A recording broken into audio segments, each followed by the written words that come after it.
غلام خواجہ ہوں، ہند ہے وطن میں کہ محفل کے حقوق کو ادا کیا جائے۔ الحمدللہ اکمل الحمد کما یحب و یرضی، والصلاة والسلام علی حبیبک المصطفیٰ وعلی آلہ واصحابہ ومن والا ومن صار على دربه واتبع هداه وبعد، فقد قال اللہ تبارک وتعالی فی القرآن المجید والفرقان الحمید، اعوذ باللہ من الشیطان الرجیم، بسم اللہ الرحمن الرحیم، وعاشروہن بالمعروف،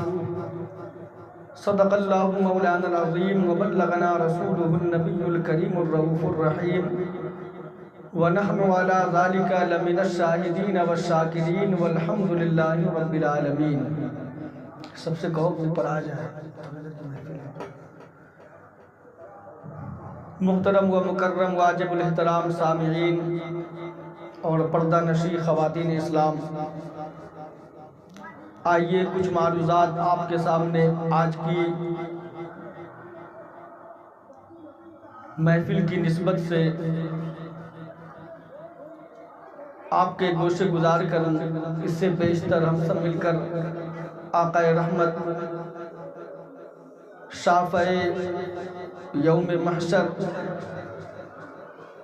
سید الکونین، راحت العاشقین،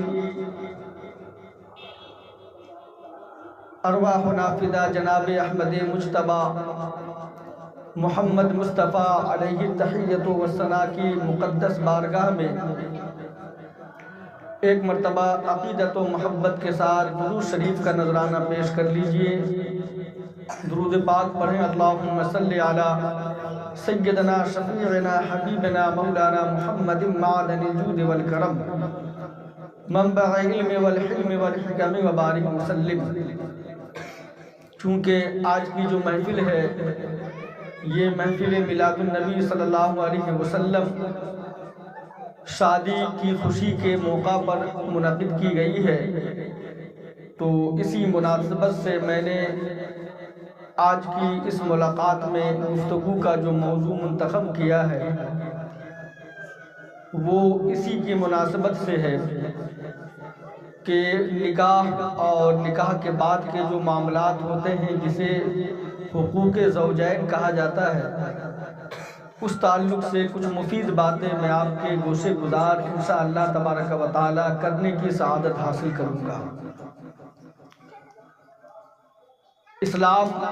چونکہ ایک دین فطرت ہے، ایک مکمل نظام حیات ہے، یہی وجہ ہے کہ اسلام کی تمام تعلیمات اور احکام میں زندگی کے تمام شعبوں کے متعلق واضح رہنمائی ملتی ہے۔ اسلام نے کسی شعبہ میں امت مسلمہ کو لاوارث نہیں چھوڑا ہے، بلکہ زندگی کے ہر شعبے میں اس کی رہنمائی فرمائی ہے۔ انسان کی زندگی میں ایک مرد اور ایک عورت کے لیے ازدواجی زندگی، جسے ہم میرڈ لائف کہتے ہیں، یہ بھی اس کی زندگی کا ایک شعبہ ہے۔ اسلام نے اس شعبے میں بھی ہماری واضح رہنمائی فرمائی، اور قرآن پاک کے اندر، احادیث رسول کے اندر زوجین کے جو حقوق ہے اسے واضح طور پر بیان کیا گیا، تاکہ میاں اور بیوی باہم ایک دوسرے کا حق خصوصی طور پر ادا کر سکے، اور باہم محبت، الفت، عقیدت، ہمدردی، وفاداری، وفا شعاری اور خوش اسلوبی کے ساتھ زندگی گزار سکے۔ چونکہ زوجین کے درمیان محبت و الفت کا ہونا یہ بھی اللہ تبارک و تعالیٰ کی عظیم نعمتوں میں سے ایک عظیم نعمت ہے، ایک انمول تحفہ ہے۔ کیوں نہ ہو، چونکہ اللہ تبارک و تعالیٰ نے رشتہ ازدواج کو، نکاح کو بڑی اہمیت عطا فرمائی ہے،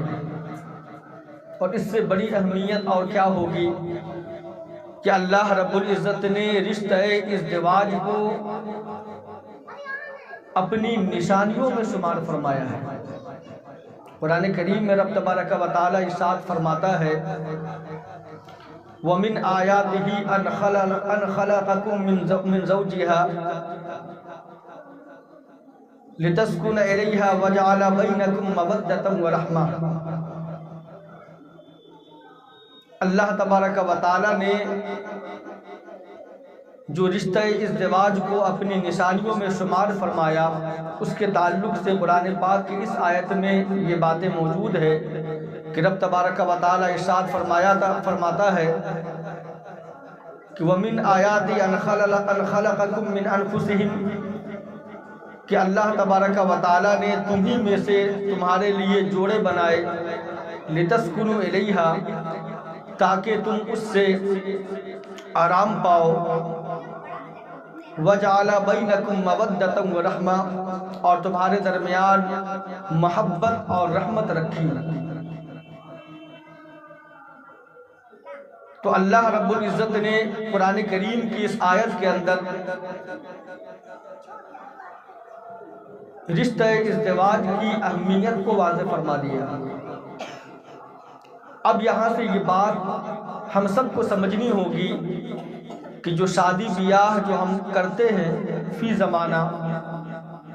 یہ تو خیر آج کے دور میں شادی کو اتنا مشکل بنا دیا گیا ہے کہ لوگ شادی کرنے سے پہلے 1000 بار سوچتے ہیں، چونکہ شادی کے اندر جو خرافات ہے، اے بچے یا تو چپ چاپ بیٹھو یا نیچے چلے جاؤ، اگر ذرہ برابر بھی ہم دوبارہ سن لیے تو سب کی خیریت بگاڑ دوں گا۔ درود پاک پر اللہم صلی علی سیدنا شفیعنا حبیبنا مولانا محمد معدن الجود والکرم منبع علم والحلم والحکم وبارک وسلم۔ تو اللہ تبارک و تعالیٰ نے اس رشتے کو بڑی اہمیت عطا فرمائی اور نکاح کو بڑا آسان بنایا گیا، لیکن ہم نے نکاح کو بڑا مشکل بنا دیا، اتنا مشکل بنا دیا کہ آج کے دور میں شادی کرنے سے پہلے بندہ 1000 بار سوچتا ہے۔ اس کے جو رسومات آج ہمارے معاشرے میں جو رائج ہیں، جو مروجہ جو رسمیں ہیں، اس نے مسلمانوں کی جان نکال دی ہے۔ میں تو یہ دیکھتا ہوں کہ امت مسلمہ کے سرمایہ کا اکثری حصہ ان تمام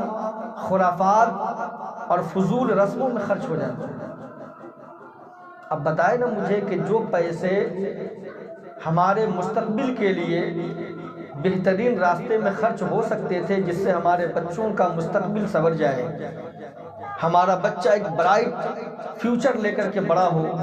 جن کے آنکھ کھولنے کے بعد، جن کے شعور کے بعد ان کے سامنے مسلمانوں کا ایک بڑا ادارہ ہو، مسلمانوں کی تعلیم و تعلم کے لیے ایک بہترین کالج، بہترین یونیورسٹی قائم ہو، بڑے بہترین اسلامک ادارے قائم ہوں جہاں مسلمانوں کے بچوں کی تعلیم و تربیت کا بہترین انتظام ہو۔ ان تمام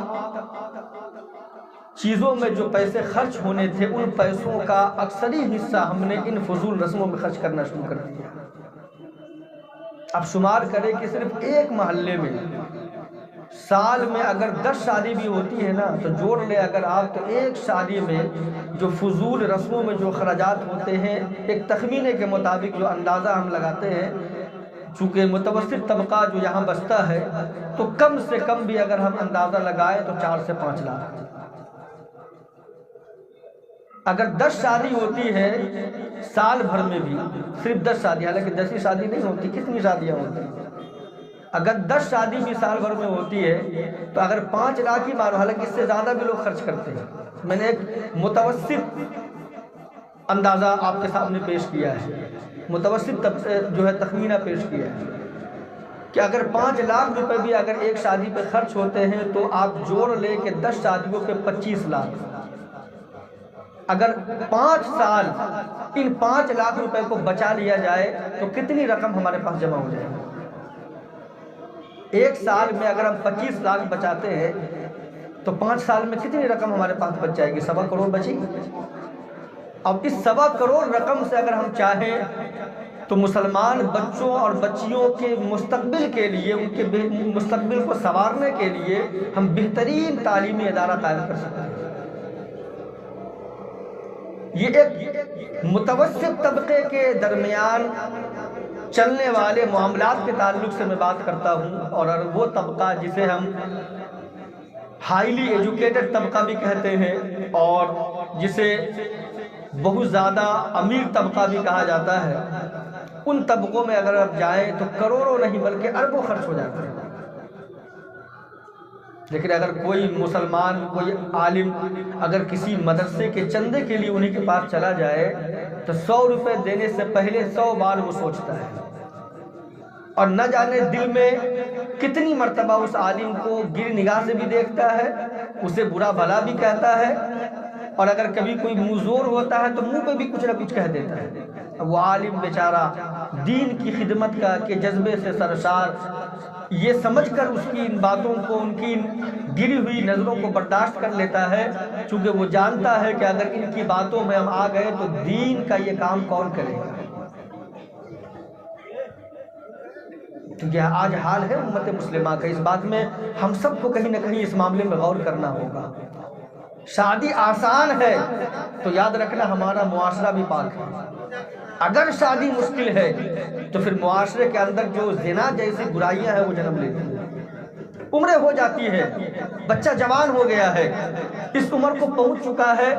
کہ جب جس عمر میں پہنچنے کے بعد اسے کسی نہ کسی ایسے ساتھی کی ضرورت پڑتی ہے کہ جو تنہائی میں اس کے ساتھ وقت گزارے، اس کی فطری ضرورتوں کو پوری کرے۔ ایسے وقت میں اگر وقت پہ شادی نہ ہو، فضول رسموں کے لیے پیسے موجود نہ ہو تو اس وجہ سے شادی نہ کی جائے تو ظاہر سی بات ہے انسان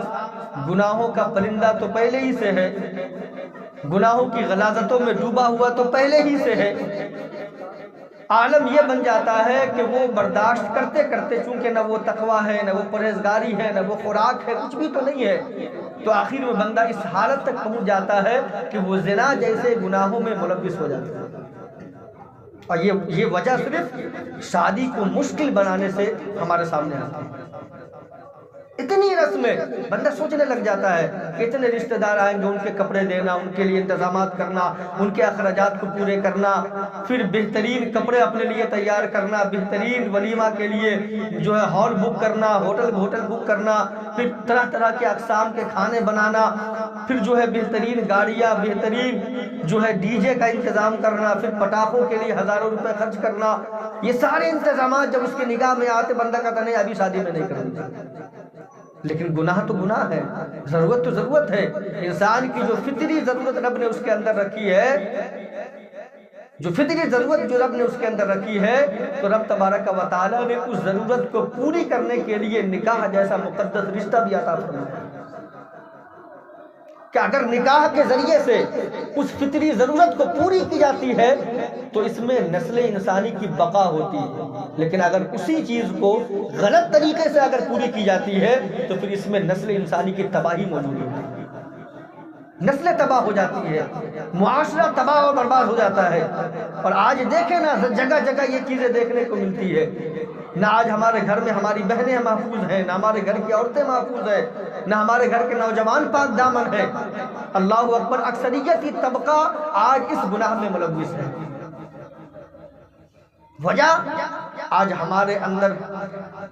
جڑ پکڑی ہوئی یہ رسمیں ہیں، یہ خرافات ہے جس نے ہمیں اس نہج پہ لا کے کھڑا کر دیا۔ تو خدا کے لیے اپنی زندگی کو آسان بناؤ۔ اچھا، ان تمام چیزوں میں اچھا، ان تمام چیزوں میں جو بنیادی چیز ہے بندہ اس سے ناواقف ہے۔ ہمیں نہیں پتا کہ زوجین کے حقوق کیا ہوتے ہیں، ہمیں نہیں پتا کہ شوہر کے اوپر بیوی کا حق کیا ہے اور بیوی کے اوپر شوہر کا حق کیا ہے۔ ان باتوں کی طرف ہماری توجہ نہیں جاتی، ہماری ساری توجہ شادی کے اس ایک رات کو پرکشش بنانے میں لگ جاتی ہے جس کا کوئی فائدہ نہ ظاہری طور پر ہوتا ہے اور نہ اس کے بدلے میں آخرت میں ہمیں سوائے گناہوں کے کچھ ملنا ہے۔ حقیقت ہے یہ، دل کے کانوں سے سننا، برا نہیں ماننا، دل کے کانوں سے ان باتوں کو سننا۔ آج جو ہم راتوں میں ایک رات کو پرکشش بنانے کے لیے جو خرافات میں پیسے خرچ کرتے ہیں، اس کا نتیجہ ہمیں دنیا میں بھی بھگتنا پڑتا ہے، لاکھوں کے قرض دار بن جاتے ہیں۔ اور عالم یہ ہوتا ہے کہ جب شادی ہو جاتی ہے اور اصل حق حقوق پہ ادا کرنے کی باری آتی ہے، بیوی کے نان و نفقہ اور سکنا کو ادا کرنے کی باری آتی ہے، بیوی کے حق مہر کو دینے کی باری آتی ہے، بیوی کی زندگی کو بہتر بنانے کی باری آتی ہے، بال بچے جب ہو جائے تو ان کے مستقبل کو بہتر بنانے کی باری آتی ہے، تو ہمارے دامن خالی ہوتے ہیں، ہمارے اوپر لاکھوں کا قرض چڑھ چکا ہوتا ہے، اس کو ادا کرتے کرتے ہم اتنے بوجھل ہو چکے ہوتے ہیں کہ نہ بیوی سے پیار کر پاتے ہیں، نہ اس کا حق ادا کر پاتے ہیں، نہ بچوں کو وقت دے پاتے ہیں، نہ بچوں کے مستقبل کو سنوارنے کے لیے کوشش کر پاتے ہیں۔ اب اس کے بدلے میں ہمیں کیا ملتا ہے؟ آپس میں جھگڑے، پھر طلاق تک باتیں پہنچ جاتی ہے، کورٹ تک معاملے پہنچ جاتے ہیں۔ وہ باتیں جو میاں بیوی کے اندر راز کی صورت میں ہونی چاہیے تھی، وہ باتیں لوگوں کے درمیان آ جاتی ہیں۔ یہ ساری چیزیں صرف ایک بنیاد پر ہوتی ہے کہ ہم نے اسلام کے نظریات سے منہ پھیر لیا ہے،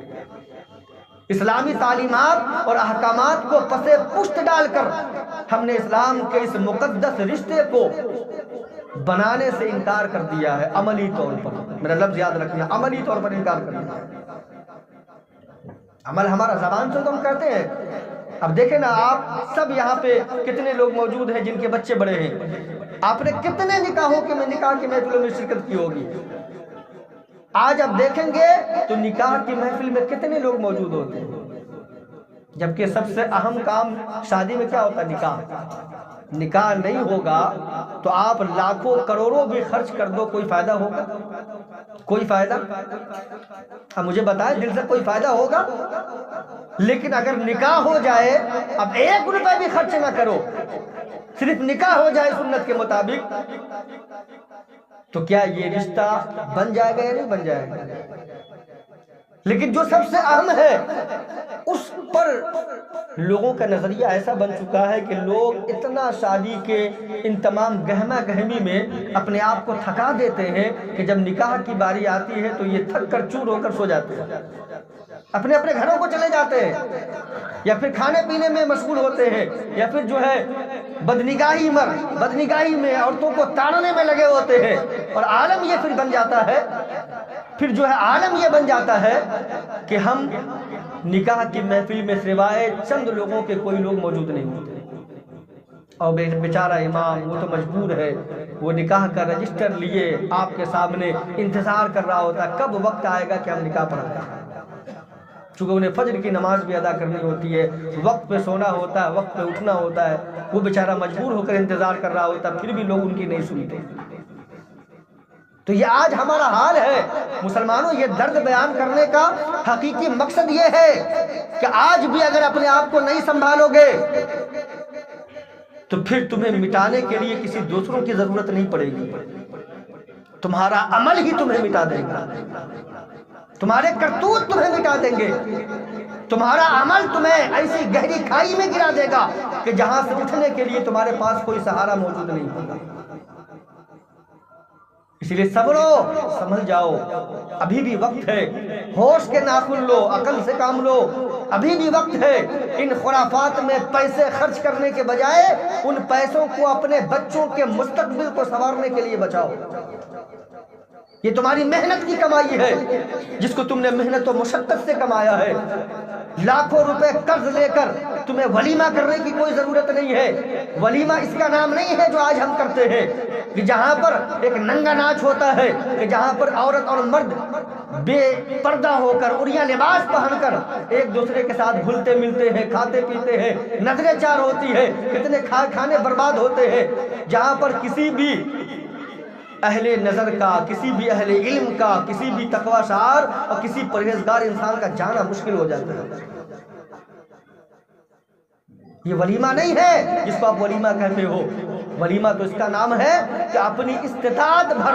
جتنی اللہ نے آپ کو استطاعت دی ہے اتنی استطاعت بھر کھانا بناؤ اور اپنے احباب، رشتہ دار اور غریبوں کو کھلا دو۔ استطاعت بھر، نہ کہ قرضے لے کر، اس کا نام ہے ولیمہ۔ اس کو ولیمہ کہا جاتا ہے، جس کو آپ جو کارڈ پہ لکھتے ہو نا ولیمہ کی دعوت ہے، حقیقت پوچھو تو یہ مروجہ طریقہ ولیمہ نہیں ہے۔ یہ مروجہ جو طریقہ ہے آج کا، یہ ولیمہ نہیں ہے۔ اپنے روش کو بدلو، اپنے انداز زندگی کو بدلو۔ اگر تم ان تمام چیزوں کو بدل کر اسلام کے نہج پہ نہیں آؤ گے، اسلام کے اصول کو نہیں اپناؤ گے، تو پھر یاد رکھنا تمہارا مستقبل تو تمہارے سامنے ہے اور حال تو تم دیکھ ہی رہے ہو۔ آج جو حال مسلمانوں کا ہے وہ مسلمان دیکھ رہے ہیں، پھر بھی آنکھیں نہیں کھلتی، پھر بھی خواب غفلت سے بیدار نہیں ہوتے۔ آؤ آج میں اس تمہید کے بعد آپ کے سامنے زوجین کے حقوق کے تعلق سے کچھ باتیں ذکر کروں۔ یہ ضروری ہے آپ کے لیے، وہ ضروری نہیں ہے آپ کے لیے۔ کتنے بارات جائیں گے، کتنی گاڑیاں آئیں گی، کتنے پھولوں سے جو گاڑیوں کو سجائی جائیں گی، یہ ضروری نہیں ہے۔ کتنے پٹاخے آئیں گے، یہ ضروری نہیں ہے۔ ضروری یہ ہے کہ شادی سے پہلے شادی کے متعلق احکامات کو سمجھو، کہ جو عمل تم کرنے جا رہے ہو اس عمل کو تم نبھا سکتے ہو یا نہیں نبھا سکتے ہو۔ چونکہ حضور کی حدیث ہے نا، یا معاشر الشباب منکم الباۃ فلیتزوج، اے جوانوں کے گروہ، تم میں سے جو استطاعت رکھتا ہے وہ شادی کر سکے۔ لفظ باعت کا لفظ آیا ہے، لفظ باعت کا مطلب سمجھتے ہیں؟ استطاعت۔ استطاعت سے مراد وہ استطاعت صرف نہیں جو ہم بستر پہ ادا کرتے ہیں، استطاعت سے مراد ہر وہ چیز ہے جو ایک زندگی گزارنے کے لیے شوہر اور بیوی کو ضرورت پڑتی ہے، جس میں عورتوں کا کھانا پینا، اس کے حقوق کا خیال رکھنا، اس کے لیے بہترین رہن سہن کا اپنی استطاعت بھر انتظام کرنا، اس کے لباس کا انتظام کرنا، اس کے جائز خواہشات کی تکمیل کرنا، اس کے عزت نفس کو محفوظ رکھنا، یہ تمام چیزیں اس میں شامل ہے۔ اگر یہ ساری چیزیں کرنے کی صلاحیت ہے تو حضور فرماتے ہیں فلیتزوج، اب تمہیں جائز ہے کہ تم نکاح کرو۔ اور جب تم نکاح کرو گے تو اس کا فائدہ کیا ہوگا؟ تو حضور فرماتے ہیں فَإِنَّهُ أَغَضُّ لِلْبَصَرِ وَأَحْسَنُ لِلْفَرْجِ، یہ نکاح کرنا یہ تمہارے شرمگاہ کی بھی حفاظت کرے گا اور تمہارے نگاہوں کے اندر حیا بھی عطا کرے گا۔ وَمَن لَّمْ يَسْتَطِعْ عَلَيْهِ بِالصَّوْمِ فَإِنَّهُ لَهُ وَجَاءٌ، لیکن جو لوگ ان چیزوں پر استطاعت نہیں رکھتے، وہ جانتے ہیں کہ میں بیوی کے حقوق کو ادا نہیں کر پاؤں گا، اس کے نان و نفقہ اور سکنا کے حقوق کو ادا نہیں کر پاؤں گا، تو پھر حضور فرماتے ہیں، سنو، حضور فرماتے ہیں وَمَن لَّمْ يَسْتَطِعْ عَلَيْهِ بِالصَّوْمِ، جو استطاعت نہیں رکھتا اس کے اوپر یہ ہے کہ وہ روزہ رکھے۔ کیوں روزہ رکھے؟ کیوں فرمایا حضور نے روزہ رکھے؟ حضور کی نگاہ نبوت دیکھ رہی ہے انسان کے اندر جو اللہ نے فطری طاقت رکھی ہے، فطری قوت رکھی ہے، فطری خواہش رکھی ہے، اس کی تکمیل کی ضرورت پڑتی ہے۔ اگر شادی کر لو گے اس کی ضرورت پوری کر لو گے جائز طریقے سے، شادی کرنے کی استطاعت نہیں ہے تو اس کی ضرورت تمہیں پڑے گی، تو پھر اس کو روکو گے کیسے؟ تو حضور فرماتے ہیں کہ اس کے لیے روزہ رکھو، اس لیے کیوں؟ فَإِنَّهُ لَهُ وَجَاءٌ، یہ روزہ نفسانی خواہشات کے لیے ڈھال ہے۔ جب تم روزہ رکھو گے تو تم اپنے نفس پر کنٹرول کر سکو گے، اپنے نفس پر قابو پا سکو گے، یہ نفس، یہ خواہشات نفسانی تمہیں غلط کام پر ابھارے گی نہیں۔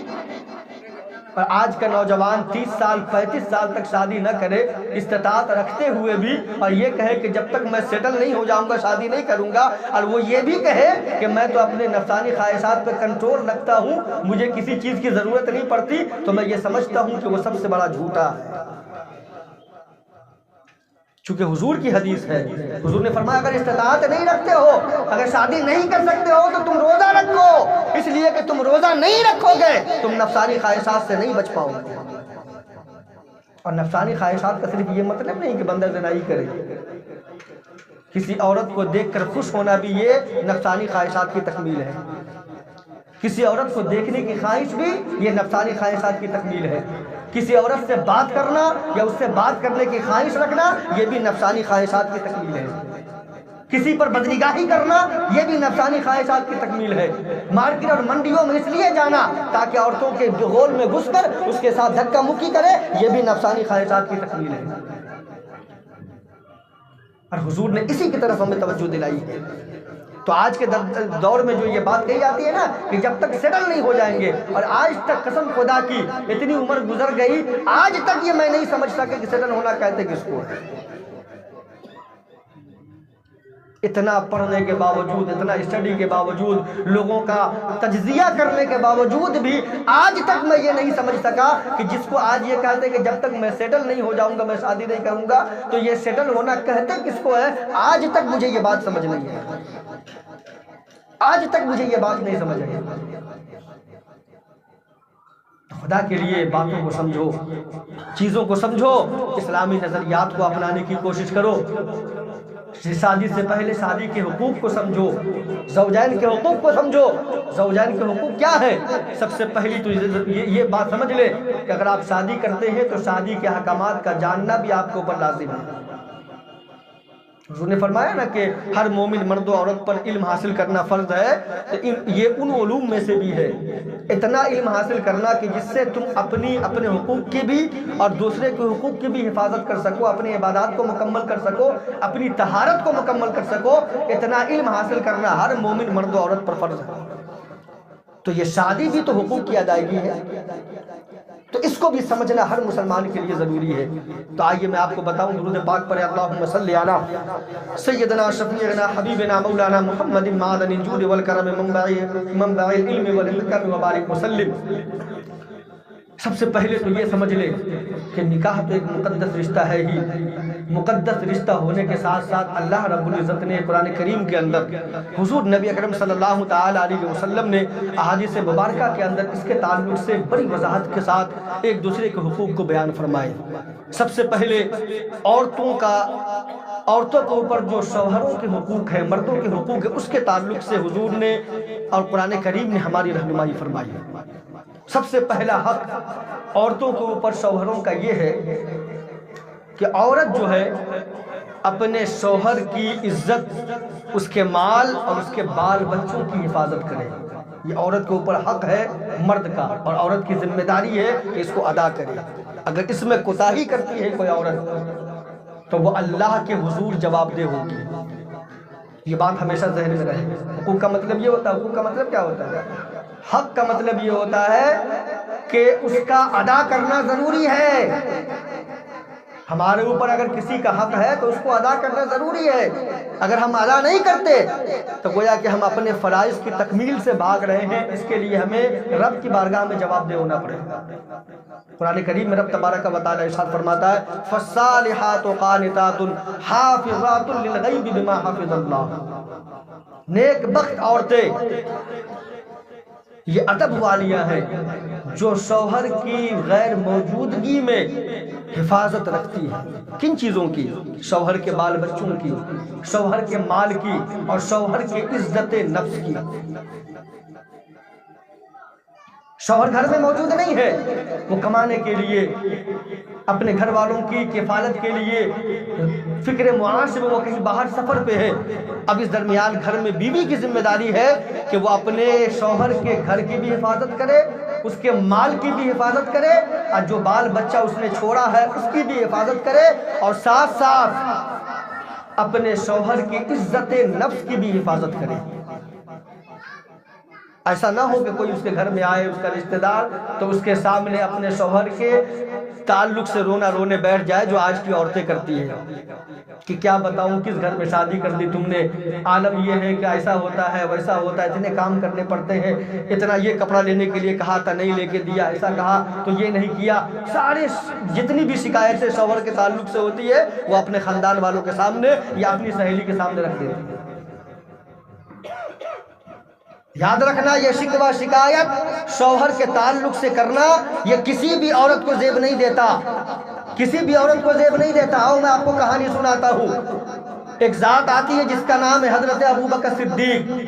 حضرت ابو بکر صدیق یہ کوئی عام شخصیت کا نام نہیں ہے، جہاں اسلامک اعتبار سے آپ کا مرتبہ بلند ہے کہ کائنات میں انبیاء اور تمام رسولان اعظام کے بعد تمام بشر میں اللہ نے آپ کو سب سے افضل بنایا ہے۔ افضل البشر بعد الانبیاء بالتحقیق جن کی صفت ہے، وہیں پر حضرت ابو بکر صدیق دنیاوی اعتبار سے بھی کوئی غریب نہیں ہے، ایک بہترین بڑے تاجروں میں آپ کا شمار ہوتا ہے، مالدار گھر سے ہے، گھر میں کسی چیز کی کمی نہیں ہے۔ آپ کی ایک بچی کی ایک بیٹی کی شادی حضرت اسما کی شادی ہوئی کن سے؟ حضرت زبیر ابن العوام سے، جو حضرت زبیر ابن العوام حضور کے پھوپھا زاد بھائی ہیں۔ حضرت زبیر غریب صحابی جن کے پاس کوئی مال و دولت نہیں ہے، کوئی نوکر چاکر نہیں ہے، غریب صحابی۔ حضرت اسما اپنے ہاتھوں سے جانوروں کو چارہ دیتی، گھر کی صفائی کرتی، گھر کے کام کاج کرتی، کھانا بناتی، سارے کام گھر کے خود کرتی، چونکہ غریب صحابی حضرت عبداللہ بن زبیر۔ ایک دن ایسا آیا کہ حضرت عبداللہ بن زبیر کسی سفر پہ ہیں، یا عورتوں کو میں نصیحت کے لیے واقعہ سناؤں کہ ہمارے اور آپ کے اوقات کیا ہے۔ شوہروں کی شکایت کرنا اپنے گھر والوں کے سامنے، ان کی ناقدری کرنا، ان کی ناشکری کرنا، یہ بند کریں، اس سے گھر کے رشتے اور جو ہے رشتہ ازدواج کے اندر دراڑیں پڑتی ہے۔ حضرت اسما حضرت زبیر ابن العوام کی غیر موجودگی میں آپ کسی سفر پہ ہے، دیکھا کہ جانور کے لیے چارہ نہیں ہے، جنگل میں چلی گئی چارہ لانے، اور جب جنگل میں پہنچی چارہ لیا اور اسے باندھا، گٹھری تھوڑی بڑی تھی، بھاری بھی تھا، اپنے سر پہ اٹھایا، چلنے لگی۔ راستے میں حضور سے ملاقات ہوئی۔ حضور نبی اکرم صلی اللہ علیہ وسلم اپنی اونٹنی پہ سوار ہو کر اسی راستے سے تشریف لا رہے ہیں۔ جب حضرت اسما پہ نگاہ پڑی تو چونکہ حضرت اسما سے بھی رشتہ تھا حضور کا ایک، چونکہ حضرت عائشہ کی بہن ہے حضرت اسما۔ جب حضرت اسما پہ نگاہ پڑی تو نگاہ پڑنے کے بعد حضور نبی اکرم صلی اللہ علیہ وسلم سواری سے اترے۔ حضرت اسما نے سلام کیا، سلام کرنے کے بعد حضرت اسما سے حضور نبی اکرم صلی اللہ علیہ وسلم نے خیریت پوچھی، اور پوچھنے کے بعد حضرت اسما سے کہا کہ اسما کیوں نہ میں تیرا بوجھ اٹھا لوں، تمہارا بوجھ بھاری ہے، وزنی ہے، میں یہ چاہتا ہوں کہ اس بوجھ کو میری سواری پر لاد دو تاکہ تمہارے گھر یہ پہنچا دے، تمہیں آسانی ہو۔ اللہ اکبر، حضرت اسما نے منع فرما دیا، اور منع کس کو کیا؟ حضور کو۔ یہ توجہ طلب ہے، یہ ہر عورت کے لیے سبق ہے۔ حضرت اسما نے منع فرما دیا، منع کر دیا حضور کو کہ یا رسول اللہ ایسا نہ کرے، میں خود اس بوجھ کو اٹھا کر لے جاؤں گی۔ حضور نے پوچھا ایسا کیوں کرتی ہو؟ تو حضرت اسما نے جو عرض کیا وہ دل کے کانوں سے سننا، اور جن عورتوں کے کانوں تک میری آواز پہنچتی ہے وہ خود سنے، اور خصوص کی خصوصیت کے ساتھ وہ سنے۔ حضرت اسما نے عرض کیا کہ یا رسول اللہ میں جانتی ہوں کہ میں ایک امیر گھرانے سے تعلق رکھتی ہوں، جب میں اپنے باپ کے گھر میں تھی میرے پاس نوکر بھی تھے، غلام بھی تھے، باندیاں بھی تھی، کسی چیز کی کمی نہیں تھی، مجھے کام کاج کے لیے ہاتھ چلانا نہیں پڑتا تھا۔ لیکن جب سے میں زبیر ابن العوام کی نکاح میں آئی ہوں میں جانتی ہوں کہ میرا شوہر غریب ہے، لیکن میں اپنے شوہر سے ہر حال میں خوش ہوں، ہر حال میں اپنے شوہر سے راضی ہوں۔ میں نہیں چاہتی کہ میں اپنے کسی لہجے سے بھی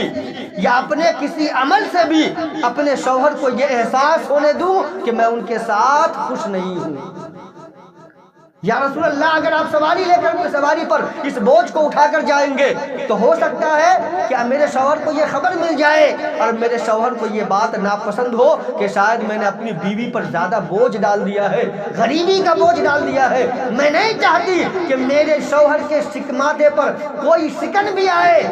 یا رسول اللہ میں اپنے شوہر کے عزت نفس کی حفاظت کرنا چاہتی ہوں۔ تو یہ ایک سبق ہے کائنات کی تمام عورتوں کے لیے کہ ہماری اور تمہاری اوقات کیا ہے۔ یہ بنت صدیق اکبر ہے، یہ اس ذات کی بیٹی ہے جسے اللہ رب العزت نے اتنا بڑا مقام عطا فرمایا، جن کو یار غار کہا جاتا ہے، جن کو صدیق اکبر کہا جاتا ہے، جن کو رازدار رسول کہا جاتا ہے، اور جن کو افضل البشر بعد الانبیاء بالتحقیق کہا جاتا ہے۔ جب ان کی بیٹی کا یہ عالم ہے کہ وہ اپنے شوہروں کے تعلق سے کسی کے سامنے رونا نہیں روتی بلکہ اپنے شوہر کی عزت نفس کی حفاظت کرتی ہے، تو پھر ہم سب کی تو زیادہ ذمہ داری بنتی ہے کہ ہمارے ماں باپ، ہمارے باپ دادا، ہماری نسلیں یہ حضرت ابو بکر صدیق کے قدموں پہ قربان ہیں۔ اس لیے عورتوں پر ذمہ داری ہے یہ کہ عورتیں اپنے گھر والوں کے ساتھ ایسا ہی سلوک کرے، اپنے اہل خانہ کے ساتھ ایسا سلوک کرے کہ اس کی غیر موجودگی میں اس کی عزت نفس کا بھی خیال رکھے، اس کے مال کا بھی خیال رکھے، اور ساتھ ساتھ اپنے شوہر کے بال بچوں کی بھی حفاظت کرے۔ حضرت ابو ہریرہ رضی اللہ تعالیٰ عنہ، حضرت انس بن مالک رضی اللہ تعالیٰ عنہ، یہ حدیث دونوں جو ہے صحابی سے بروی ہے، جس کو امام احمد بن حنبل نے اپنی مسند کے اندر روایت فرمایا، اور امام ترمذی نے ترمذی کے اندر اس کو روایت فرمایا۔ بیان فرماتے ہیں کہ حضور نبی اکرم صلی اللہ علیہ وسلم نے ارشاد فرمایا، توجہ کرنا، حضور نے ارشاد فرمایا، الا اخبرک خیرا الا اخبرک خیرا ما یکنی ذل المرء المرأة الصالحہ۔ حضور نے فرمایا کہ لوگوں، میں تمہیں ایک مرد کے بہترین خزانوں کے بارے میں تجھے خبر نہ دے دوں؟ حضور نے فرمایا تجھے میں ایک مرد کے بہترین خزانوں کے بارے میں تجھے خبر نہ دے دوں؟ صحابہ نے عرض کہ یا رسول اللہ کیوں نہیں؟ تو حضور نے فرمایا کہ ایک مرد کا سب سے بہترین خزانہ المرأۃ الصالحہ، نیک عورت ہے۔ اگر کسی کو نیک بیوی مل جاتی ہے تو وہ سمجھ لے کہ اسے کائنات کا عظیم تحفہ مل گیا، اس کا سب سے بہترین سرمایہ ہے، وہ بہترین خزانہ ہے وہ۔ اور آگے حضور فرماتے ہیں کہ بہترین اور نیک عورت کیا ہے؟ تو آگے حضور فرماتے ہیں اذا نظر الی اہلہا، کہ جب وہ اس کی طرف دیکھے تو تسرت ہو، تو اس کو خوشی ملے، وہ خوش ہو جائے، وہ خوش ہو جائے، جب اس کی طرف دیکھے، جب اس کی طرف نظر کرے تو وہ خوش ہو جائے۔ وَإِذَا أَمَرَهَا أَطَاعَتْهُ، اور جب اس عورت کو کوئی حکم دے تو وہ عورت اس کی اطاعت کرے، اس کی فرما برداری کرے۔ وَإِذَا غَابَ عَنْهَا حَفِظَتْهُ، اور جب شوہر غائب ہو اپنے گھر سے، کسی سفر پہ ہو، گھر میں موجود نہیں ہے، تو پھر وہ بیوی کیا کرے؟ وہ بیوی اپنے شوہر کی غیر موجودگی میں اس کے مال و زر کی، اس کے بال بچوں کی اور اس کی عزت نفس کی حفاظت کرے۔ تو اسی کو حضور نے فرمایا ایک مرد کا سب سے بہترین خزانہ، سب سے بہترین خزانہ۔ ہم تو سب سے بہترین خزانہ سمجھتے ہیں مال و دولت کو، اگر پیسہ ہے، زیور زیورات بہت ہے، تو یہ سب سے بہترین خزانہ ہے، سب سے بہترین خزانہ۔ میں کیوں نہ کہوں کہ ہمارے زیورات تو لاکر میں ہوتے ہیں، اور ہماری بیویاں بغیر کسی پردے کے کسی شادی بیاہ میں لوگوں کے سامنے ہوتی ہیں، تو خزانہ کو نہ چھپایا جاتا ہے، جو سب سے بہتر چیز ہو اس کو نہ چھپایا جاتا ہے۔ تو ہماری نگاہ میں بہترین چیز تو زیورات ہے، اس لیے ہم اسے لاکر میں ڈال دیتے ہیں، اور سب سے گھٹیا چیز ہماری بیوی ہے، اس لیے لوگوں کے سامنے ڈال دیتے ہیں۔ جبکہ حضور نے فرمایا کہ بہترین خزانہ نیک عورت ہے، اور جو نیک عورت ہے تو عورت کا حق جہاں پر مردوں کے اوپر ہے، جہاں مردوں کا حق عورتوں کے اوپر ہے، وہیں پر مردوں کے اوپر عورت کا بھی یہ حق ہے کہ اس کے پردہ شرعی کی حفاظت کرے، دوسروں کے سامنے اسے بے پردہ نہ لائے۔ یہ بھی تو ذمہ داری ہے مردوں کے اوپر، لیکن ایسا کرتے نہیں ہیں ہم۔ یا ایھا الذین آمنوا قوا انفسکم واہلیکم نارا، اللہ نے فرمایا نا کہ اے ایمان والو، اپنے آپ کو بھی جہنم کی آگ سے بچاؤ اور اپنے گھر والوں کو بھی جہنم کی آگ سے بچاؤ۔ اگر تمہاری عورتیں بے پردہ ہو کر نکلتی ہے، اگر تمہاری عورتیں غیر محرموں سے باتیں کرتی ہے، ان کے سامنے جاتی ہے، تو یاد رکھنا وہ جہاں گنہگار ہے اس کے ذمہ دار کہیں نہ کہیں تم شوہر بھی ہو۔ اگر وہ رب کے حضور جواب دہ ہوگی تو تم بھی نہیں بچو گے، کل قیامت کے دن وہ تمہیں بھی گھسیٹ کے جہنم میں داخل کروا دے گا کہ میرے مولا یہ تو میرا شوہر تھا، یہ تو میرا مجازی خدا تھا۔ حضور نے فرمایا تھا کہ اگر میں کسی کو اللہ کے علاوہ سجدہ کرنے کا حکم دیتا تو لو امرت المرأة لامرت المرأة، میں عورتوں کو حکم دیتا کہ ان تسجد لزوجها، کہ وہ اپنی شوہروں کو سجدہ کرے۔ تو یہ میرا حاکم تھا، تو نے قرآن میں فرمایا الرجال قوامون علی النساء، یہ مرد عورتوں پر حاکم ہے۔ تو یہ حاکم کا کام تو نہیں تھا کہ ہمیں بے لگام چھوڑ دیتا، اگر میں جانا چاہتی تھی تو یہ مجھے روک سکتا تھا، اس لیے کہ اس کے اوپر ساری ذمہ داریاں تھیں، اس کے اوپر ہتھیار تھے،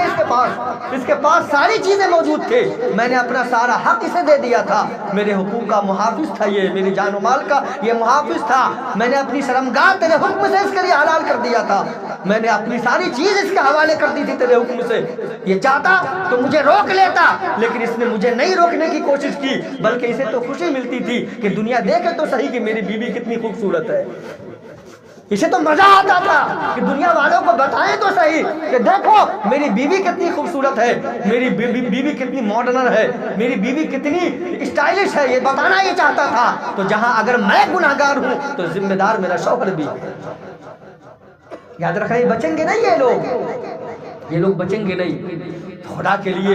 اللہ تبارک و تعالیٰ نے جو ذمہ داریاں ہم سب پر ڈالی ہے ان ذمہ داریوں کو ادا کرنے کی کوشش کرے، ان حقوق کو پامال نہ کرے۔ اللہ رب العزت نے جہاں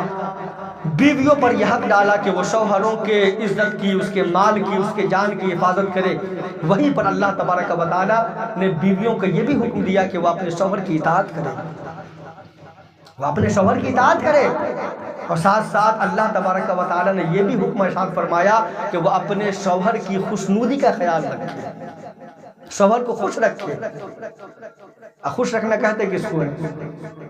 اللہ اکبر۔ حضور نبی اکرم صلی اللہ تعالیٰ علیہ وسلم سے پوچھا گیا کہ یا رسول اللہ سب سے بہترین عورت کون ہے؟ توجہ سے سننا، یہ ترمذی کی روایت ہے، میرے آقا فرماتے ہیں جب صحابی سے پوچھا گیا، جب صحابہ نے پوچھا یا رسول اللہ سب سے بہترین عورت کون ہے، آقا کریم علیہ السلام نے جو ارشاد فرمایا وہ توجہ سے سننا، میرا آقا فرماتے التی تسرہ اذا نظر، سب سے بہترین عورت یہ وہ ہے کہ جب تم اس کو دیکھو تو تمہیں خوشی ملے، جب تم اس کو دیکھو تو تمہیں خوشی ملے، یہ سب سے بہترین عورت ہے۔ اور آگے حضور فرماتے ہیں کہ اطاعتہ اذا امر، اور جب تم اسے کوئی حکم دو تو وہ اس کی اطاعت کرے، اس کی فرما برداری کرے، تمہارا حکم مانے، تمہارا حکم مانے، یہ سب سے بہترین عورت کی نشانی ہے، سب سے بہترین عورت کی نشانی ہے۔ یہ میرا جملہ نہیں ہے، یہ ایک معلم کائنات کا جملہ ہے، باعث تخلیق کائنات کا جملہ ہے، اللہ کے حبیب کا جملہ ہے، اللہ کے رازوں کے امین کا جملہ ہے، کائنات کے ذرے ذرے کا علم رکھنے والے کا جملہ ہے، یہ اس ذات کا جملہ ہے جو ہمارے ہر حرکت و نقل سے واقف اور ہمیشہ باخبر ہے، اس ذات کا یہ جملہ ہے۔ میرا آقا فرماتے ہیں کہ سب سے بہترین عورت یہ ہے کہ جب تم اس کی طرف دیکھو تو تمہیں خوشی ملے، اور جب تم اس کو کسی چیز کا حکم دو، جب تم اس کو کسی چیز کا حکم دو تو وہ فرما برداری کرے، یہ سب سے بہترین عورت کی علامت ہے، یہ سب سے بہترین عورت کی علامت ہے۔ اور ایک جگہ حضور ارشاد فرماتے ہیں کہ ایما، حضرت ام سلمہ اس حدیث کے راوی ہے، یہ بھی ترمذی کی روایت ہے اور بخاری کے اندر بھی موجود ہے، میرے آقا فرماتے ہیں ایما امرات، توجہ ہے اس بات پہ، فرماتے ہیں ایما امرات ماتت وزوجها راض عنها فدخلت الجنہ۔ اللہ اکبر، کہیں سبحان اللہ، تھوڑی طاقت لگا کے سب جوان ہو، نہ جانے ابھی شادی کا جتنا پیریڈ گزرا ہے نا کتنے نلے بریانی کے توڑے ہو گئے، اب بھی طاقت نہیں آئی، بولو زور سے سبحان اللہ۔ میرے آقا فرماتے ہیں ایما امرات، توجہ سے سننا، ایما امرات ماتت وزوجها راض عنها فدخلت الجنہ، کہ جو عورتیں اس حالت میں مرے کہ اس کا شوہر اس سے راضی ہے تو وہ جنت میں داخل کر دی جائے گی، وہ جنت میں داخل کر دی جائے گی۔ یہ کس کا ارشاد ہے؟ یہ حضور نبی اکرم صلی اللہ تعالی علیہ وسلم کا ارشاد پاک ہے، یہ آقا کا ارشاد ہے۔ تو اب بیویوں پر لازم ہے نا کہ وہ شوہر کی خوشنودی کا خیال رکھے، وہ شوہر کی حقوق کا خیال رکھے، وہ شوہر کو راضی کرنے والا عمل کرے، وہ شوہر کے لیے اپنے آپ کو بنائے، سنوارے، سجائے اپنے آپ کو۔ لیکن عالم تو الٹا ہے، آج معاملہ الٹا ہے، جس کے لیے سنورنا ہے وہاں پر تو ماسی بن کے رہتی ہے، اور جہاں پردے میں جانا ہے وہاں سنور کے جاتی ہے۔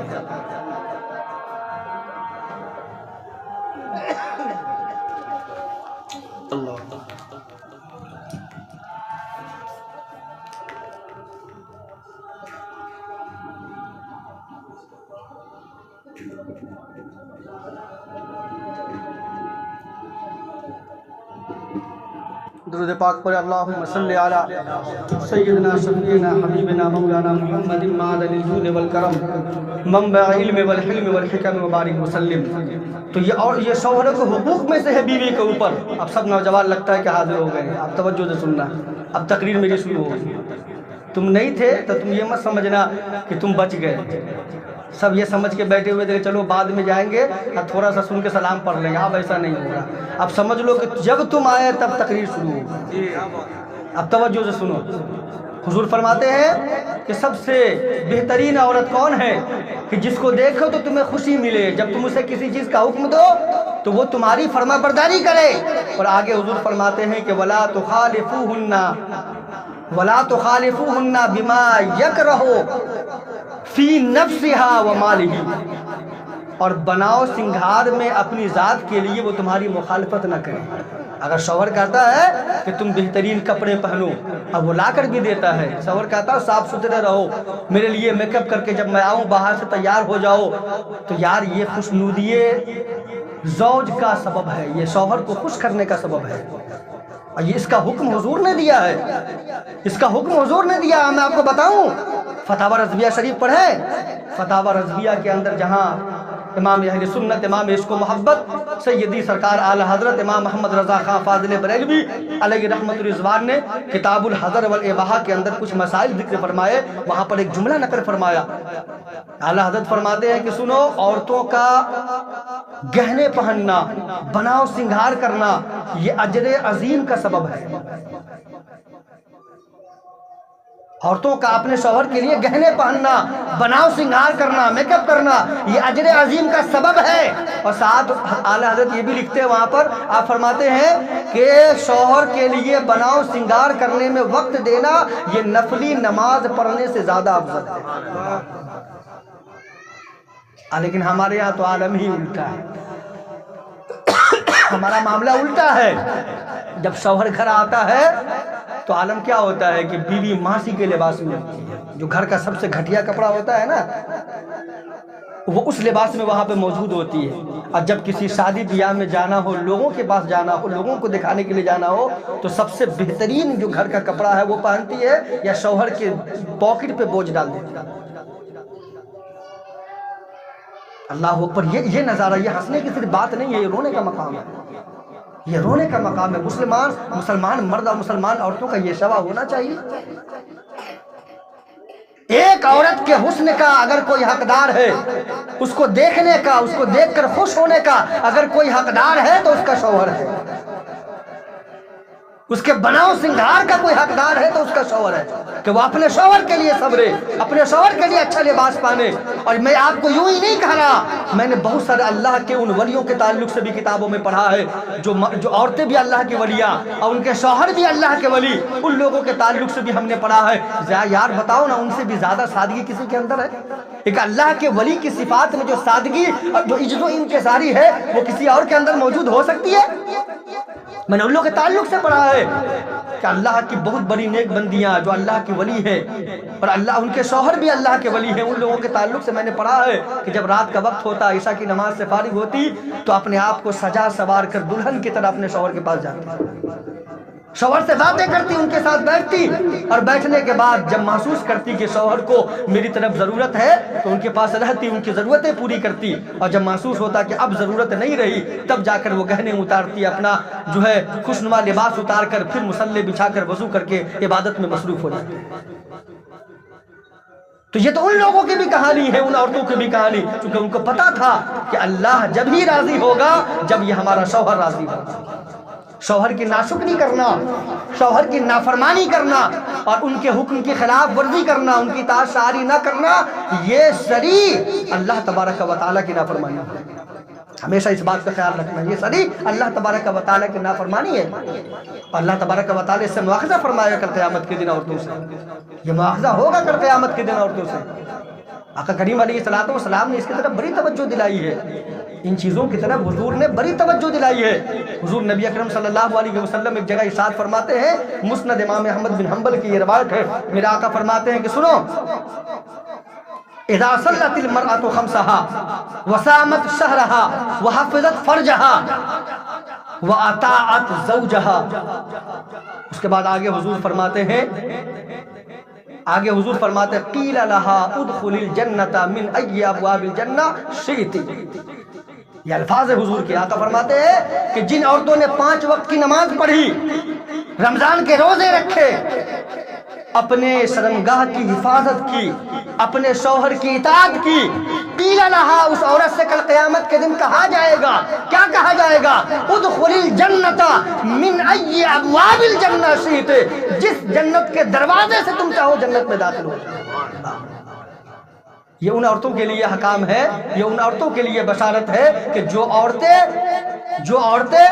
اللہ کے فرائض کی تکمیل کے ساتھ ساتھ اپنے شوہر کے حکم کی بھی اطاعت کرتی ہیں،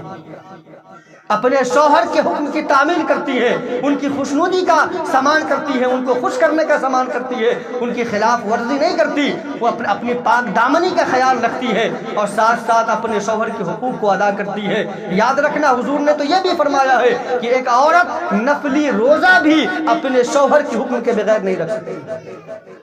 حضور فرماتے ہیں لا تصوم المرأة وبعلها شاہد الا باذنہ۔ ایک عورت اگر اس کا شوہر اس کے پاس حاضر ہے تو وہ روزہ نہیں رکھے گی، نفلی روزہ، مگر اپنے شوہر کی اجازت سے۔ ہو سکتا ہے کہ وہ روزہ رکھ لے اور شوہر کو اس کی ضرورت ہو، شوہر کی خدمت میں کوئی کمی ہو جائے، شوہر کی ضرورتوں میں کمی ہو جائے،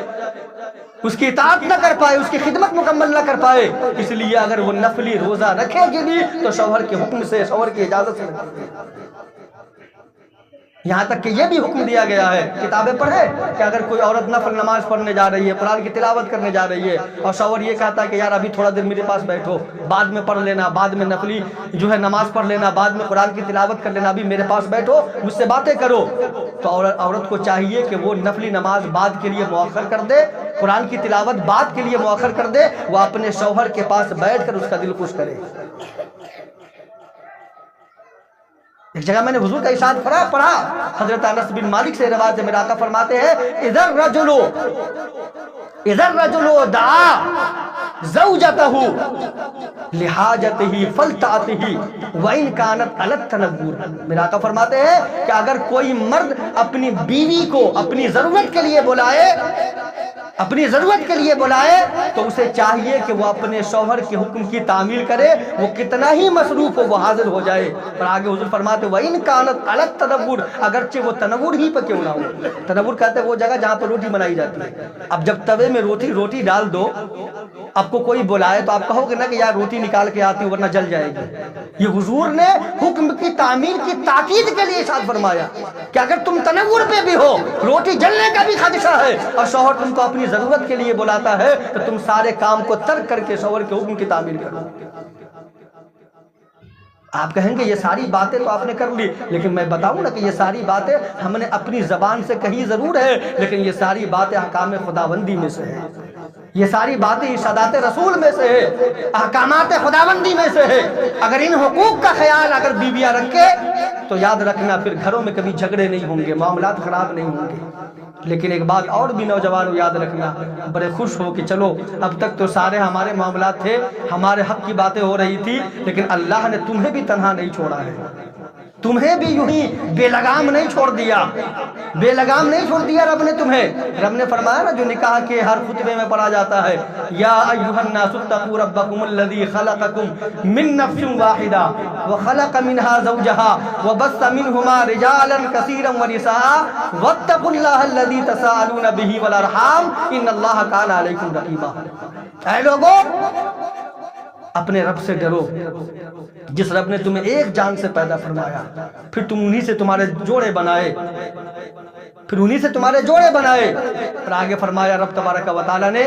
واتقوا اللہ الذی تساءلون به والارحام، اللہ سے ڈرو جن کے نام پر تم مانگتے ہو،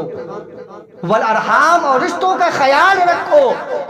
ان اللہ کان علیکم رقیبا، اس لیے کہ اللہ تبارک و تعالی دیکھ رہا ہے، وہ نگہبان ہے۔ تمہیں یوں ہی بے لگام نہیں چھوڑ دیا کہ شوہر کی حقوق کی ادائیگی تو بیوی کرتی رہے اور تم بے لگام باہر گھومتے رہو، نہیں، بلکہ تم پر بھی لازم ہے کہ تم اپنے بیوی کے حقوق کا خیال رکھو۔ رب نے فرمایا نا وَعَاشِرُوهُنَّ بِالْمَعْرُوفِ، اپنے بیویوں کے ساتھ حسن سلوک کرو، اچھا سلوک کرو۔ اور اچھا سلوک کا مطلب کیا ہے؟ اچھا سلوک کا مطلب یہ ہے کہ اس کی عزت کا خیال کرو، اس سے محبت کرو، اس کو وقت دو، اس کو جہاں تک اللہ نے تمہیں دیا ہے اپنی استطاعت بھر اس کو اچھا لباس پہناؤ، اچھا کھانا کھلاؤ، اچھے گھر میں رکھو، اس کے جان مال کی حفاظت کرو، اور ساتھ ساتھ کبھی اس کو بے عزت نہ کرو، کبھی اس کے باپ کے بارے میں، اس کے بھائیوں کے بارے میں، اس کے دیگر رشتہ دار کے بارے میں کوئی برا بھلا نہ کہو کہ جس سے اس کو تکلیف پہنچے۔ اس کی ہر تکلیف کا تمہیں احساس ہو، ہر درد تمہارے لیے جو ہے تمہارا درد بن جائے، اس کی ہر تکلیف تمہاری تکلیف بن جائے، اس انداز میں تم زندگی گزارو۔ حضور نے بھی یہی فرمایا، استوصوا بالنساء خیرا، میں تمہیں عورتوں کے بارے میں بھلائی کی نصیحت کرتا ہوں کہ عورتوں کے ساتھ بھلائی کا معاملہ کرو، بھلائی کا برتاؤ کرو۔ اور ایک جگہ حضور نے تو یہ بھی فرمایا، کبھی کبھی ایسا ہوتا ہے نا کہ مرد جو ہے عورتوں سے متنفر ہو جاتا ہے، نفرت کا اظہار کرنے لگتا ہے۔ آقا نے بھی فرمایا، قرآن کریم کی بھی یہی روایت فرماتا ہے رب کہ وَعَاشِرُوهُنَّ بِالْمَعْرُوفِ فَإِن كَرِهْتُمُوهُنَّ فَعَسَىٰ أَن تَكْرَهُوا شَيْئًا وَيَجْعَلَ اللَّهُ فِيهِ خَيْرًا كَثِيرًا۔ اپنے عورتوں کے ساتھ حسن سلوک کا معاملہ کرو، ہو سکتا ہے کہ اس کی کچھ عادتیں تمہیں ناگوار گزرے، ہو سکتا ہے ان قریب تمہیں ایسا محسوس ہوتا ہے اس کی کچھ عادتیں، ہو سکتا ہے اس کی زبان تیز ہو سکتا ہے اس کے اخلاق بہت بہتر نہ ہو سکتا ہے کہ اس کا چہرہ بہت خوبصورت نہ ہو سکتا ہے کہ کچھ باتیں تمہیں اس کی ناگوار گزرے، لیکن آگے رب فرماتا ہے کہ لیکن تم نہیں جانتے کہ اللہ نے ہو سکتا ہے کہ بھلائیاں اسی میں رکھی ہے تمہارے لیے۔ کم از کم اتنا تو ضرور ہے نا، عورت شکل کی اچھی نہ ہو، عورت زبان کی اچھی نہ ہو، عورت اپنے عادات اطوار کی اچھی نہ ہو، لیکن اتنا تو ضرور ہے نا کہ وہ تمہارے بستروں کو تمہارے لیے پاک رکھتی ہے، تمہیں زنا جیسے گناہ سے بچاتی ہے، تمہارے کپڑے دھوتی ہے، تمہیں اپنا جسم سونپتی ہے، تمہاری فطری ضرورت کو پوری کر دیتی ہے تاکہ تمہاری نگاہ کسی عورت پر نہ اٹھنے پائے۔ تو اگر بہت ساری خراب عادتیں اس کے اندر موجود بھی ہیں تو کچھ تو ایسی عادت ہے جو تمہیں پسند آئے گی، جو تمہارے لیے بہتر ہے۔ اب تم نہیں جانتے کہ تمہارے لیے کیا بہتر ہے، ہو سکتا ہے کہ رب نے اسی میں خیر رکھی۔ ایک ولی کے تعلق سے سنا نا، حضرت شہاب الدین سہروردی، بہت بڑے اللہ کے ولی، بہت بڑے اللہ کے ولی۔ ایک مرتبہ آپ مجلس میں واعظ و نصیحت فرما رہے ہیں کہ رات زیادہ ہو گئی، جب زیادہ ہوئی، رات تاریکی جب پھیل گئی تو جب آپ نے اپنے گھر جانے کا ارادہ فرمایا تو آپ کے کچھ مریدین نے کہا کہ حضور ہم آپ کے ساتھ چلتے چونکہ رات تاریک ہے اور رات زیادہ ہو گئی ہے تاکہ آپ کو گھر چھوڑا ہے۔ حضرت شہاب الدین سہروردی نے منع فرمایا کہ نہیں مت جاؤ، لیکن انہوں نے نہیں مانا۔ مرید تھے، اپنے پیر و مرشد سے محبت کرتے تھے، ان کا خیال رکھتے تھے، کہا حضور ہم آپ کے ساتھ چلیں گے۔ اب چند مرید حضور کے ساتھ گئے اور جانے کے بعد جب گھر کے دروازے پہ پہنچے، دروازے پہ دستک دی تو جو اندر سے آواز آئی، بڑی کرخت آواز، بڑی بدلحاظ آواز، کون ہے؟ کہا کہ میں شہاب الدین ہوں۔ کہا کہ تمہیں اور کوئی کام نہیں ہے، رات بھر نہ جانے کتنی مکاری کرتے پھرتے ہو، لوگوں کو جو ہے دین کے نام پہ دھوکہ دیتے پھرتے ہو اور گھر کا خیال ہی نہیں رکھتے۔ اب مریدین ہکا بکا، اتنے بڑے اللہ کے ولی اور ان کی بیوی کا یہ حال ہے، ان کی بیوی اتنی بد اخلاق، اتنی بد لحاظ کہ جب ہمارے سامنے ان کا یہ حال ہے تو پھر تنہائی میں کیسا سلوک کرتی ہوں گی۔ اللہ اکبر۔ جب مریدین کے چہرے کو حضرت شہاب الدین سہروردی نے دیکھا، حضرت شہاب الدین سہروردی نے جب مریدین کے چہرے کو دیکھا تو آپ نے ان کے چہرے سے محسوس کیا کہ انہیں یہ بات ناگوار گزری ہے، تو آپ نے فرمایا کہ تم لوگ کیوں ایسا سوچتے ہو؟ کیا تمہیں لگتا ہے کہ میں کوئی مجبور ہوں، میں لاچار ہوں، میں اس کو ٹھیک نہیں کر سکتا، میں اس کو ٹھکانے نہیں لگا سکتا؟ اللہ نے مجھے طلاق کا اختیار دیا ہے، میں ایک لمحے میں اس کو سدھار دوں، یا تو سدھرے یا اس کو طلاق دے کے اپنے گھر سے نکال دوں، لیکن میں یہ چاہتا ہوں کہ میں اس کے برے سلوک کو برداشت کروں، اس کے برے رویے کو برداشت کروں، میں اس کے برے رویے پر صبر کا مظاہرہ کروں۔ اس کی دو وجہ ہے، ایک وجہ تو یہ ہے کہ یہ اگرچہ میرے ساتھ بد لحاظی کرتی ہے، اگرچہ یہ میرے ساتھ بد اخلاقی کا مظاہرہ کرتی ہے، زبان درازی کرتی ہے، لیکن یہ میرے بستر کا خیال رکھتی ہے، یہ میری عزت کا خیال رکھتی ہے، یہ میری پاک دامنی کا خیال رکھتی ہے، اور سب سے بڑی بات یہ ہے کہ جب میں اس کے دیے ہوئے تکلیف پر صبر کرتا ہوں، اللہ میرے ولایت کے درجے کو بڑھا دیتا ہے، میرے ولایت کے درجے کو بڑھا دیتا ہے۔ اللہ اکبر۔ اسی حضرت شہاب الدین سہروردی کے تعلق سے آتا ہے، ان کے پاس ایک بزرگ آئے ملاقات کرنے کے لیے، اور آپ نے جب اس بزرگ کو دیکھا، آپ نے ملاقات کی، گھر لے گئے۔ جو نظارہ تھا وہ تو سامنے تھا جیسے پہلے کے دن نظارہ تھا۔ اب چونکہ وہ بھی اللہ کے ولی، یہ بھی اللہ کے ولی، تو جو اللہ کے ولی ہوتے ہیں نا، وہ عام لوگوں کی طرح اپنے لہجے سے یا اپنے رویے سے راز افشا نہیں کرتے، کچھ بھرم رکھتے ہیں، لیکن دل میں خیال تو ضرور آیا کہ یار کیسی بیوی ہے ان کی۔ اور چونکہ سامنے والے حضرت شہاب الدین بھی اللہ کے ولی ہیں، انہوں نے دلوں کے خیال کو بھی پڑھ لیا کہ یہ سوچ کیا رہے ہیں۔ ایک دن اور ایسا ہوا کہ وہ جنگل سے حضرت شہاب الدین سہروردی آ رہے ہیں اور ادھر سے وہی بزرگ جو ہے جا رہے ہیں، تو کیا دیکھا کہ حضرت شہاب الدین سہروردی جو ہے شیر پر سوار کر کے اور ہاتھ میں درہ لیے جنگل سے تشریف لا رہے ہیں۔ تو یہ اللہ کے ولی نے جب دیکھا، اس بزرگ نے جب دیکھا تو بڑے حیرت میں پڑ گئے کہ شیر پہ سواری، یہ بھی شیر پہ سواری، اور جب قریب آئے تو دیکھا کہ ہاتھ میں درہ نہیں تھا، بلکہ درے کی جگہ پہ ایک زہریلا سانپ تھا جس کو درہ بنایا ہوا۔ آپ نے پوچھا کہ گھر پہ تو بیوی پہ چلتی نہیں ہے اور یہاں شیر پہ حکمرانی کرتے ہو اور ہاتھ میں زہریلے سانپ کے لیے ہو؟ یہ شیر بھی انسان کا دشمن ہے اور یہ سانپ بھی انسان کا دشمن ہے، اور اس لیے اس کو درہ بنائے، اس کو سواری بنائے ہو؟ حضرت شہاب الدین سہروردی مسکرائے، کہا کہ یہ طاقت تم دیکھ رہے ہو نا، یہ طاقت اسی وجہ سے ہے کہ ہم نے ان کی زبان پر صبر کیا تو اللہ نے اس درندے مخلوق پر ہمیں حکمرانی عطا فرمائی۔ یار یہ ساری چیزیں صرف اس بات کی وضاحت کے لیے ہے کہ آج ہمارے معاشرے میں جو رشتوں کے اندر ایک دراڑیں پڑ چکی ہے، آج ہمارے درمیان رشتے بننے کے بجائے بگڑ جاتے ہیں، طلاق جیسے غلیظ چیزوں کی طرف نوبت چلی جاتی ہے، ہزاروں لاکھوں کیسز جو ہے پینڈنگ پڑے ہوئے ہیں کورٹ کے اندر۔ یہ ساری چیزیں اسی بنیاد پر ہے کہ ہم نہ بیوی کے حقوق کو سمجھتے ہیں، نہ بیوی شوہر کے حقوق کو سمجھتی ہے، نہ ہم بیوی کے جو ہے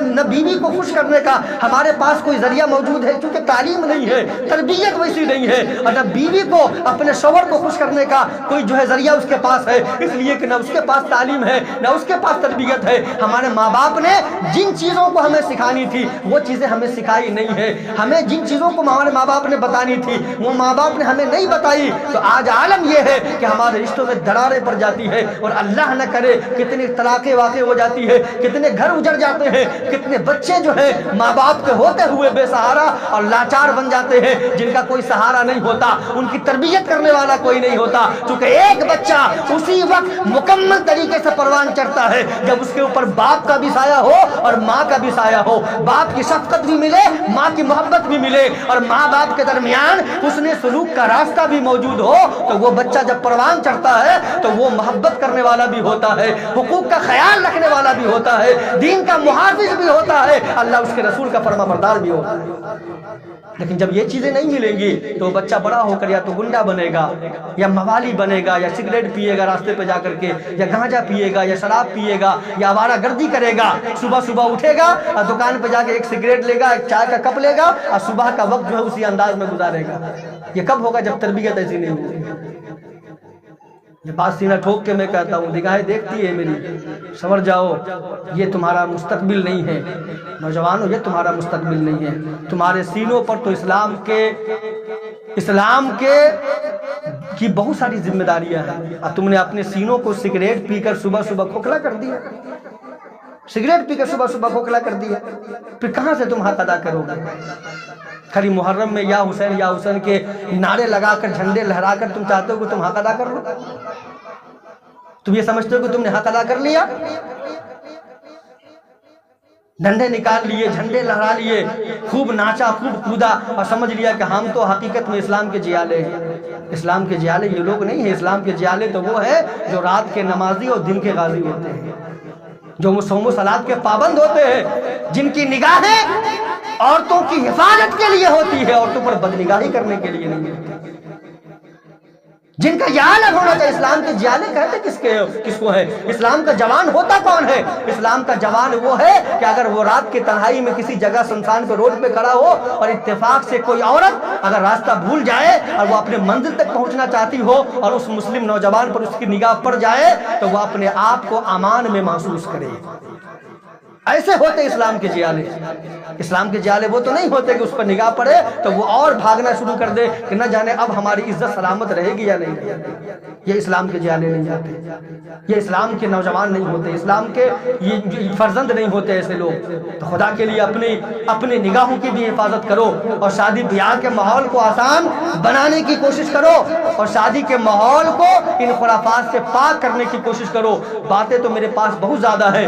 چونکہ اس موضوع پر تو میرے پاس بہت سارے مواد موجود ہیں، لیکن وقت اب نہیں ہے بہت زیادہ، تقریر بڑی لمبی ہو گئی. اللہ تبارک و تعالیٰ کی بارگاہ میں دعا ہے کہ رب تبارک و تعالیٰ ہم سب کو توفیق مرحمت فرمائے کہ ہم سب اللہ اس کے رسول کے فرامین پہ عمل کرنے والا بنے اور اپنے سارے تمام تر جو بھی ہم عمل کرے، جو بھی ہم اپنے گھر میں جو بھی اس طرح کے کارنامے انجام دے تو وہ اسلام کی روشنی میں ہو، اسلام کے نظریات کے حد سے ہٹ کے نہ ہو. ایسی توفیق رب تبارک و تعالی ہم سب کو مرحمت فرمائے. وما علینا الا البلاغ. السلام علیکم.